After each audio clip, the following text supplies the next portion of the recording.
dalam memproduksi sitokain proinflamasi. Dan bukti dari penelitian ini yaitu dilihat dari peningkatan IL-6 pada mencit bunting yang diinduksi oleh lipopolisakarida. Untuk pertanyaan yang kedua, apakah kalau bukan melalui jalur hepsidin, apakah ada jalur lain yang terlibat? Kita sampaikan bahwa keterlibatan jalur hepsidin pada mencit bunting ini memang sangat kompleks dan memang tidak terbukti, tapi akan adanya keterlibatan. Kita perlu ketahui bahwa hepsidin yang diproduksi pada kebuntingan itu ada dua tempat produksi. Pertama yaitu di ibu hamil atau maternal, dan itu akan beredar dalam darah dan tidak akan tercampur di dalam tubuh kita. Lalu untuk yang kedua yaitu hepsidin yang diproduksi di dalam si fetus ya, dan hepsidin fetus pun tidak akan bercampur dengan darah maternal. Nah, komposisi dari hepsidin maternal dan fetal inilah yang akan mengatur Fe di dalam tubuh si ibu, dimana kalau terjadi penurunan kadar hepsidin pada fetus, maka Fe di dalam ibu hamil atau mencit bunting akan mengalami penurunan. Berikut yang bisa saya sampaikan dari pertanyaan yang disampaikan oleh saudari Pak Ari. Terima kasih Pak Sidang. Saya puas dengan jawabannya. Terima kasih. Baik, terima kasih. Selanjutnya saya berikan kesempatan kepada Dr. Betty Agustina Tambunan, dokter spesialis patologi klinik subspesialisasi IKA. Terima kasih Bapak Pimpinan Sidang Profesor Budi Santoso. Selamat ya Promo Vendus, saudara Gilang, ini teman seangkatan. Ya, sangat menarik penelitian ini, Mas Gilang. Saya mau tanya, untuk induksi inflamasinya memakai LPS, dan kemudian parameter yang diteliti terkait inflamasinya hanya interleukin 6 ya. Apakah ada jalur-jalur yang lain yang mungkin bisa mempengaruhi terkait inflamasi ini dan parameter lainnya terkait inflamasi ini? Kenapa enggak diteliti juga atau diukur juga terkait parameter lain seperti yang kita tahu mungkin ada banyak ya untuk inflamasi yang tidak hanya interleukin. Itu pertanyaan saya. Terima kasih. Baik, terima kasih atas pertanyaannya yang disampaikan oleh Dr. Betty Agustina Tambunan, dokter spesialis patologi klinik, subspesialis imunologi klinik konsultan. Pertanyaannya adalah apakah ada parameter lain selain IL-6 yang diukur dalam penelitian ini, dan kenapa? Nah, jadi kenapa parameter inflamasi yang dilakukan pada penelitian ini difokuskan memang terlibat langsung pada jalur hepsidin, di mana yaitu yang berperan adalah IL-6 melalui jalur STAT dan aktivin B melalui jalur BMP dan TGF-beta. Namun untuk jalur JAK-STAT dan BMP tidak dilakukan penelitian pada variabel lainnya, karena jalur-jalur tersebut sudah secara establis ya, sudah diinformasikan memang terlibat langsung ya. Jadi misalnya ketika terjadi peningkatan IL-6 itu akan menginduksi hepsidin, namun membutuhkan BMP SMART. Sedangkan yang saya teliti adalah jalur yang memang belum pernah diteliti. Sedangkan seperti interleukin yang lain seperti interleukin IL-10, CRP dan IL-1 itu tidak diteliti karena memang belum ada laporan yang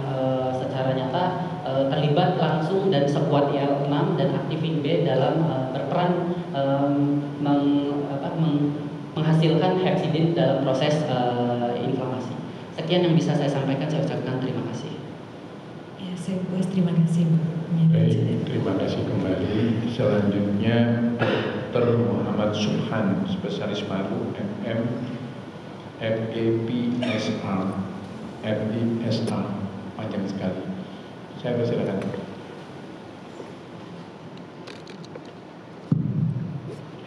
Assalamualaikum warahmatullahi wabarakatuh.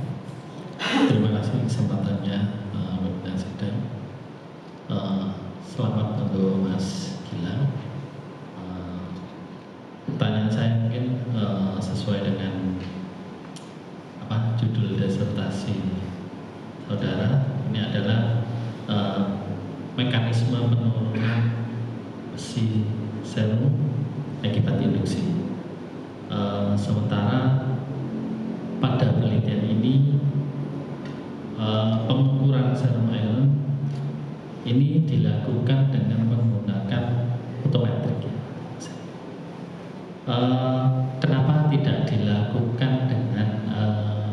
mungkin indikator yang lain pada penelitian ini, sehingga mungkin penelitian ini bisa lebih objektif lagi.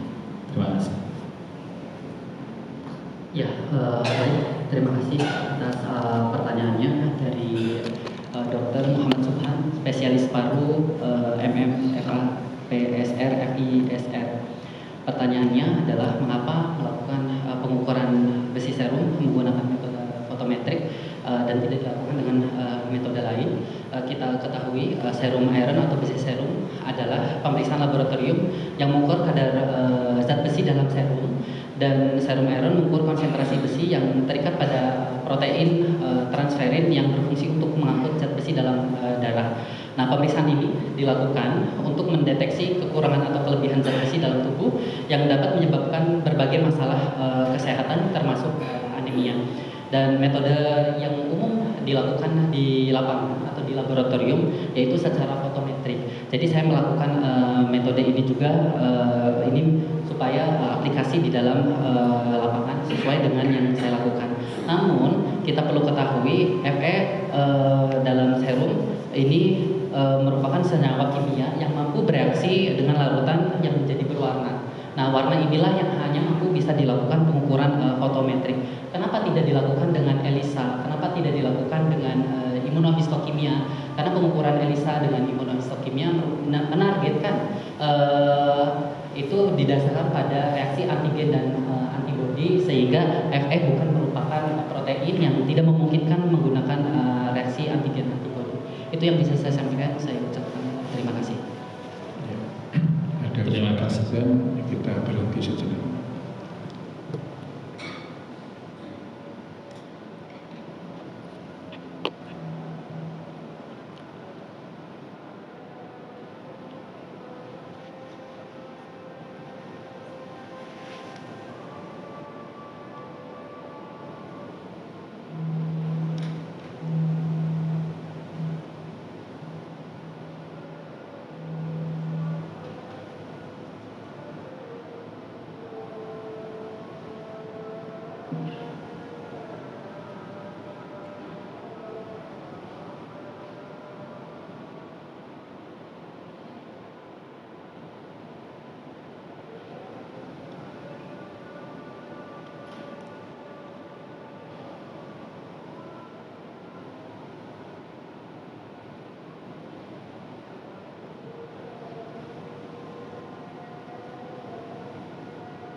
Sidang ujian akhir terbuka yang saya hormati, waktu ujian sudah berakhir. Permohonan maaf kepada undangan akademik yang belum mendapatkan kesempatan untuk bertanya. Selanjutnya pimpinan akan diadakan rapat fidusium untuk menetapkan predikat disertasi promovendus paling lama 10 menit. Promovendus dan para undangan akademik dimohon meninggalkan ruang sidang ujian terbuka dan dipersilahkan kembali pada saat pengumuman hasil fidusium. Sebagai unsur penilaian penetapan predikat dokter, kami mohon ketua ujian dokter tertutup Dr. Polko Sri Rezeki Dokter Mata Kesehatan untuk membacakan hasil ujian tertutup. Saya persilakan.